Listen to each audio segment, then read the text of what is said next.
আজ আমি খুব পছন্দের জিনিসের সাথেই সময়গুলো কাটালাম। একদম সকালে নাস্তা থেকে শুরু করে এদের পিছনে কিন্তু সময়টা দিয়েছি। আসসালামু আলাইকুম। আপনারা হয়তোবা ভিডিওর ছোট, ছোট ফুটেজগুলো দেখেই বুঝে গিয়েছেন যে আজকে আমি কি করব। হ্যাঁ, আজকে আমি আমার যতগুলো গাছপালা আছে সেগুলোকে আমি একটু সাজিয়ে গুছিয়ে দিব। তো এখান থেকে আমার যে গোলাপ গাছটা, এটার ডালগুলো যেহেতু অনেকটা শক্ত হয়ে গিয়েছে গোড়ার দিক থেকে, তো অফ ক্যামেরাতে আমি প্রত্যেকটা ডাল একটা মোটা কেচির সাহায্যে কেটে নিয়েছি। যেগুলো দিয়ে গাছপালার ডাল কাটি সেই কেচিটা দিয়েই। তো গোলাপ গাছে যেহেতু অনেক কাটা থাকে, তো ডালগুলো না বের করে ভিতর দিকে নিয়ে আসতে আমার একটু সমস্যা হচ্ছিল। আবার বাইরের দিক দিয়েও যদি ফেলে দেই তাহলে টিনের চালের উপরে গিয়ে পড়বে। আর ওগুলো যেহেতু দোকান, ওই মানুষের দোকানের উপরে গিয়ে যদি আবার এতগুলো ডালপালা পড়ে বা রাস্তার মধ্যে পড়ে, তখন তো আবার বকাঝকা খেতে হবে। তো এই কারণে আমি ডালগুলো টেনে এই যে নিয়ে আসছি, আর এনে আমি বারান্দার বাইরে ফেলে দিয়ে রাখলাম। তো আজকে আমি কিছু গাছ লাগাবো। এই যে টবটা কিনেছিলাম, তো যারা আমার রেগুলার ভিডিও দেখেন তাদের মনে আছে কিনা জানি না। তো আমার নানু যখন আসে তখন কিন্তু আমি এই টবটা কিনে নিয়ে আসি। আর এই যে ক্যারেটটার মধ্যে অনেকগুলো মাটি ছিল, আমার মা যখন বাসা ছেড়ে চলে যায় তখন কিন্তু এই মাটিগুলো মা আমাকে দিয়ে গিয়েছিল। তো এতদিন পর এই মাটিটা আমার কাজে আসলো। এখন আমি এখানে কিছু মাটি দিয়ে এরপর কিছু গোবর সার দিয়ে দিলাম। গোবর সারের সাথে মাটিটা খুব ভালো করে মিক্স করে এখন আমি এই যে বেলি গাছটা এই বড় টবের মধ্যে লাগিয়ে দিব। তো বেলি গাছের বয়সটা অনেক বছর যেহেতু হয়ে গিয়েছে, তার আন্দাজে টবটা ছোট হয়ে গিয়েছে। এটা আসলে বড় একটা টবের মধ্যে যদি দিতে পারি তাহলে ফুলগুলো সুন্দর আসবে এবং গাছটাও আরও ঝোপালো হবে। তো সেই জায়গা থেকে এই যে আমি এখন ছোট টব থেকে বড় টবে নিয়ে নিলাম। গাছপালাও কিন্তু বাচ্চা-কাচ্চার মতো, এদেরকে আঘাত দেয়া যাবে না। খুব সাবধানতার সাথেই গাছগুলো লাগাচ্ছি। আজকে কিন্তু এই গাছ লাগাতে, লাগাতে আমার প্রায় দুপুর হয়ে গিয়েছিল। তা আমি যে ঘরের অন্যান্য যত কাজ সেগুলো কিন্তু আর করতে পারি নাই। তো জবা যেহেতু বাসায় ছিল, আমি আমার বড় মেয়েকে বলেছি যে ঘরের কাজগুলো আজকে তুমি করে ফেলো। আর এই কাজগুলো আমি করে নেই। তো এই দিক থেকে এই যে টবের মধ্যে আমি কিন্তু সব মাটি খুঁচিয়ে, খুঁচিয়ে অল্প, অল্প করে মাটি চারপাশে দিয়ে নিচ্ছি। তো তার সাথে গোবর সারও মিশানো ছিল। তো যেকোনো গাছের মধ্যে যদি দেখবেন যে ঠিকঠাক মতো মাটি টা পর্যাপ্ত পরিমাণে দেয়া হয়, সেই সাথে খাবার-দাবারটাও ঠিকঠাক মতো দেয়া হয়, তাহলে কিন্তু সেখান থেকে ভালো ফুল-ফল পাওয়া যায়। আজকে শুধু আমি বেলি গাছ না, এখানে আমি আম ছিল সন্ধ্যামালতী, তার সাথে ছিল নয়নতারা। আর দেখি গোলাপ গাছটাও আমি একটু নতুন করে লাগিয়ে নিতে পারি কিনা। তো এই যে দেখেন সন্ধ্যামালতীর যতগুলো বীজ ফেলেছি সবগুলো বীজ থেকে কিন্তু নতুন, নতুন করে চারা বের হয়েছে। আজকের ভিডিওটি হয়তোবা অনেক আপুদের কাছে দেখতে ভালো লাগবে না। যারা গাছপালা দেখতে আবার বেশি পছন্দ করেন, গাছপালা আসলে কিভাবে লাগায়, কিভাবে কি করতে হয়, যারা এগুলো দেখতে পছন্দ করেন তাদের কাছেই হয়তোবা আজকের ভিডিওটি দেখতে ভালো লাগবে। আমি কিন্তু একটা সন্ধ্যামালতী গাছ এই যে বড় একটা টবে লাগিয়ে নিলাম। যে গাছগুলো ছোট টবে ছিল সেগুলোকে একটু বড় টবে দিয়ে দিচ্ছি। আর এটা ছিল নয়নতারা। তো টবটা যেহেতু ছোট, তো এই কারণে আমি এখন একটা ৮ ইঞ্চির টবে বসিয়ে দিচ্ছি। যেটাতে লাগানো ছিল সেটা ছিল ৬ ইঞ্চি সাইজের একটা টব। তো এটার মধ্যে না গোলাপি কালার আর সাদা কালার, এই ২ কালারের নয়নতারা একসাথে লাগিয়ে দিয়েছিলাম। তো মাশাআল্লাহ যেহেতু গাছটা মোটামুটি বড় হয়ে উঠছে, এ কারণে একটু বড় টবে আবার লাগিয়ে দিলাম। তার সাথে কিন্তু মাটির সাথে কিন্তু আমি গোবর সার মিক্স করে দিয়েছি। আসলে গাছপালাও কিন্তু সন্তানের মতো। এদেরকে কিন্তু খুব জোর-জবরদস্তি করে কোনো কিছু করতে হয় না। তো এদেরকে একটু ধীরে সুস্থে লাগাতে হয়। না হলে দেখা যায় একটা গাছের শিকড় যদি একটু এদিক-সেদিক নড়ে চড়ে যায় বা ছিঁড়ে যায়, তাহলে কিন্তু গাছগুলো নষ্ট হয়ে যাবে। তো ওইদিক থেকে আজকে আমি জবাকে বলেছি যে, "ঘর গুছানো, রান্নাবান্না এগুলো তুমিই করো।" আর জবা সেটাই করে নিচ্ছে। আমি এদিক থেকে গাছগুলো এই তো লাগিয়ে নিচ্ছি। একটা, একটা করে গাছ লাগিয়ে নিচ্ছিলাম আর জবাকে বলতেছিলাম যে, "গাছগুলো নিয়ে বারান্দায় রেখে দাও।" তো তো জবাও আর কি সেটাই করতেছিল। তো আজকের ভিডিওটি হয়তোবা অনেক আপুরাই বলবেন যে বিথি আপু আজকের ভিডিওতে শুধু গাছ আর গাছের কাজই শেয়ার করেছে, কি আর করব বলেন। তো ছোট্ট একটা ভিডিও আজকে শেয়ার করলাম। এদিকে দেখেন এই যে গোলাপ গাছের মাটিটা শুকিয়ে গিয়ে না, মাটিটা আমি একেবারে পুরোটা আর কি বের করতে পারি নাই। তো আমি অনেক টাইম চাকু দিয়ে মাটিটাকে আর কি খুঁচিয়ে নেওয়ার চেষ্টা করেছি। পরবর্তীতে চিন্তা করলাম যে এটা আর আজকে জোরাজুরি করব না, পানি দিয়ে ভিজিয়ে রাখলে মাটিটা নরম হয়ে যখন যাবে তখন আর কি সুন্দর করে গাছটাকে আমি একদম নতুন করে আবার লাগিয়ে নিব। যখন লাগাবো তখন আবার আপনাদের সাথে আমি শেয়ার করব। তো আসলে কাজ তো কন্টিনিউ করছি বা কন্টিনিউ ভিডিও করছি, একদিন পর বা 2 দিন 3 দিন পর যেহেতু ভিডিও আপলোড করছি ওইভাবে আর শেয়ার করা হচ্ছে না। তো এখানে আমি কিছু গাছের স্ট্যান্ড নিচের দিকে লাগিয়ে দিয়েছি। আর এই যে দেখেন এটা ছিল আমার মাধবীলতা একটা গাছ, তার মধ্যে আবার বিশাল বিশাল 2-3টা নয়নতারা হয়েছে। তো নয়নতারা গাছগুলোর জন্য মাধবীলতা গাছটা ওইভাবে রোদই পাচ্ছে না। তো এখন আমি নয়নতারা গাছগুলো এই টবটা থেকে আর কি তুলে ফেলবো। তো এটা না আমি একটা বড় একটা বালতির মধ্যে লাগিয়েছিলাম। এই যে নয়নতারাগুলো দেখেন আমি তুলে নিয়েছি।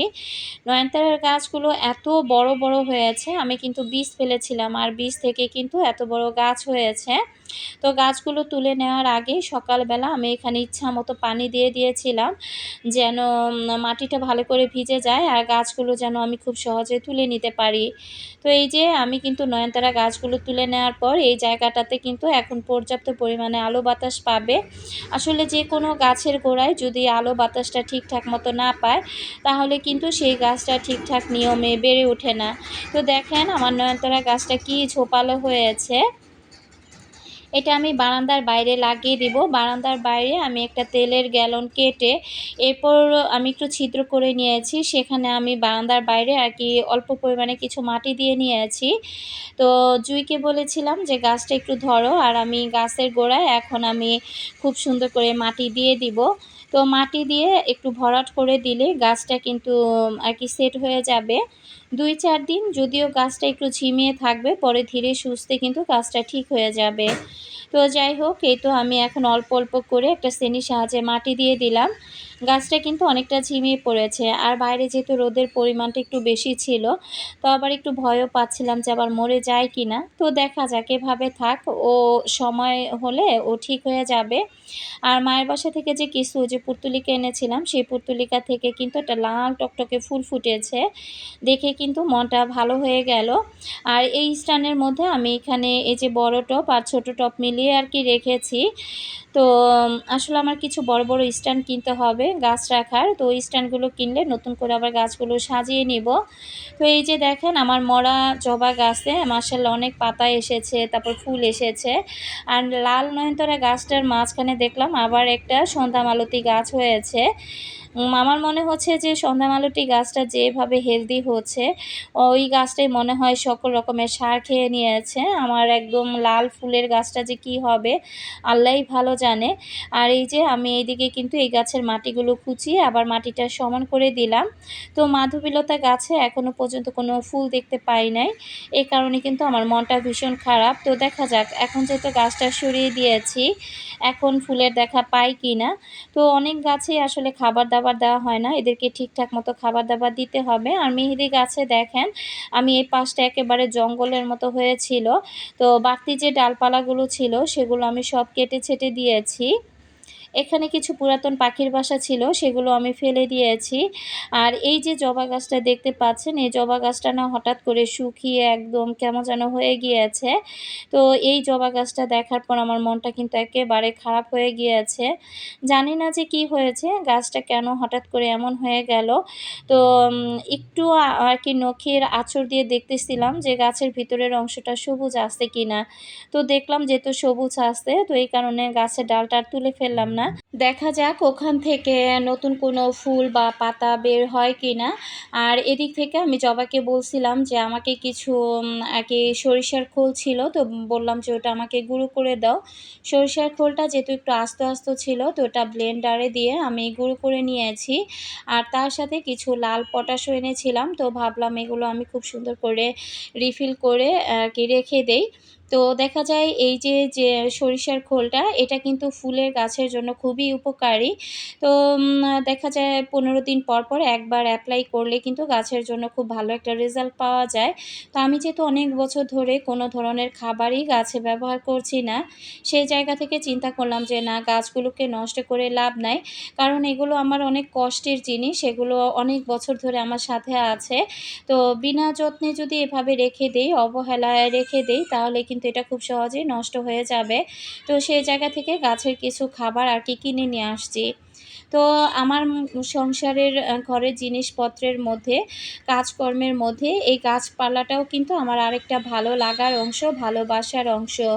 তো এই যে দিনের অর্ধেকটা সময় আমি যে আমার ভালো লাগার জিনিসগুলোর সাথে যে সময়গুলো কাটিয়েছি, আসলে সেটা আপনাদেরকে বলে বুঝাতে পারব না। আমার কিন্তু একটু ক্লান্তি আসেনি বা বিরক্তি বোধ আমি করিনি। আসলে কি জানেন? যে মানুষকে ভালোবাসা দিলে না, তার বিনিময়ে আপনি উল্টো কষ্টই পাবেন। তার চাইতে গাছপালা, পশু-পাখি, প্রকৃতির জিনিসগুলো যদি আপনি ভালোবাসা দেন, সেই জায়গা থেকে তারা কখনো আপনাদেরকে কি কাঁদাবে না বা দুঃখ কষ্ট ফেরত দিবে না। আপনি তাকে যে ভালোবাসাটা দিবেন, তার চাইতে আপনাকে সে দ্বিগুণ খুশি করে দিবে। তার প্রমাণ হচ্ছে আমার এই গাছপালাগুলো। আমি একটা সময় কিন্তু অনেক পাখি পালতাম। তো আমি পাখিগুলোকে যখন আমার সন্তানের মতো পেলেছি, তখন কিন্তু পাখিগুলো অনেক, অনেক বাচ্চা আমাকে উপহার দিয়েছে। তো যাই হোক, আসলে মানুষের ভালোবাসার চাইতে আমি মনে করি প্রকৃতির ভালোবাসাটাই অনেক ভালো এই বর্তমান যুগে। মানুষ মানুষকে ঠকায়, প্রকৃতি কিন্তু কখনো মানুষকে ঠকায় না। ঠিক আপনি যা দিবেন তাই ফেরত পাবেন প্রকৃতির কাছ থেকে। এই যে দেখেন, এখানে আমি নয়নতারা রেখেছি, সেই সাথে তুলসী পাতা গাছ আর সন্ধ্যামালতী গাছও রেখেছি। তো গাছগুলো দেখতে বেশ ভালোই লাগছে। এখানে ছিল আমার মানি প্লান্ট গাছ, সন্ধ্যামালতী, আর একটা পাতাবাহার গাছ ছিল, নামটা আসলে এই মুহূর্তে ভুলে গিয়েছি। এখানেও কিছু পুর্তলিকা আমি লাগিয়ে দিয়েছি। তো এই বারান্দাটা আমি এভাবেই সাজিয়েছি। তো যখন আবার নতুন করে কিছু গাছ দিয়ে সাজাবো তখন আপনাদের সাথে শেয়ার করব। আর এই যে মায়ের বাসা থেকে আমি কিছু বীজ নিয়ে আসছিলাম, এগুলো ছিল আর কি কি বলে, কুঞ্জলতা ফুলের বীজ। তো মায়ের বাসা থেকে আসার সময় কিছু কুঞ্জলতা ফুলের বীজ নিয়ে আসছি। আর এখানে দেখেন এই যে কি সুন্দর একটা আর কি বেলি ফুলের ফুটে আছে, এখনো ফুটে নাই, অবশ্য বেলি ফুলটা ফুটবে। আর এই যে গাছটা কিন্তু ঝিমিয়ে আসছে। তো এই গাছটা আস্তে আস্তে আর কি ঠিক হয়ে যাবে, যেহেতু বাইরে রোদের পরিমাণটা বেশি, একদম শিকড় বাকল তুলে আবার নতুন করে লাগিয়েছি, ও তো একটু আঘাত পেয়েছে। তো ঠিক হয়ে যাবে ইনশাল্লাহ। আর এখানে আমি এই যে পুঁই শাকের গাছগুলো এভাবে উপরের দিকে আর কি লাগিয়ে দিয়েছি। আজকে অফ ক্যামেরাতে গাছের কাজ করতে করতে না, আসলে ঘরের কাজে আর আমি হাত দিতে পারি নাই। গাছের কাজে হাত দিলে সেদিন কিন্তু অনেকটা সময় আর কি চলে যায়। তো এখানে আমি এটার মধ্যে আমি কুঞ্জলতার বীজগুলো লাগিয়ে দিব। টবটা যেহেতু অনেক বড়, চাইলে এখানে আমি পুঁই শাকের ডোগাও লাগিয়ে দিতে পারতাম। আর এত বড় একটা টব আমি যদি খোলামেলা ছাদের মধ্যে রাখতে পারতাম, তাহলে এই টবটার মধ্যে অনেক কিছু লাগানো যেত, যেমন পুঁই শাক, কলমি শাক বা আরও অন্যান্য ফুলের গাছও লাগানো যেত। যেহেতু বারান্দার মধ্যে, তো আসলে বেশি কিছু লাগিয়ে এই জায়গাটা দিয়ে হাঁটাচলা করতেও একটু সমস্যা হবে। তো এখানে আমি মাটিটা আবার একটু খুঁচিয়ে আলগা করে নিলাম, যেহেতু আমি কিছু কুঞ্জলতা ফুলের বীজ আর কি লাগাবো। তো তার আগে এখানে আমি কিছু সরিষার খোল দিয়ে দিয়েছি আর কিছু লাল পটাশ সার দিয়ে দিব। ওই যে বললাম গাছে অনেক দিন খাবার দেই না, যদিও আমি গাছে গোবর সার ব্যবহার করেছি, তার সাথে অল্প পরিমাণে কিছু পটাশ আর এই যে সরিষার খোল আমি দিয়ে দিলাম। এটা দিলে কিন্তু গাছ থেকে খুব ভালো একটা রেজাল্ট পাওয়া যায়, খুব সুন্দর ফুল পাওয়া যাবে, গাছের ফুলগুলো আর কুঁকড়ে থাকবে না, বা ফুল আসার পর কুঁড়িগুলোও কিন্তু ঝরে যাবে না। আমি প্রতিটা গাছের গোড়ায় কি দেখা যায় 15 দিন বা 1 মাস অন্তর অন্তর এভাবেই এই সারগুলো কিন্তু ব্যবহার করে থাকি। এখানে আমি মাটিটা সাথে সারগুলো ভালো করে মিক্স করে দিলাম, যেন খুব সুন্দর করে সারটা মিক্স হয়ে যায়। আর এখন আমি কুঞ্জলতার বীজগুলো এই যে লাগিয়ে দিব।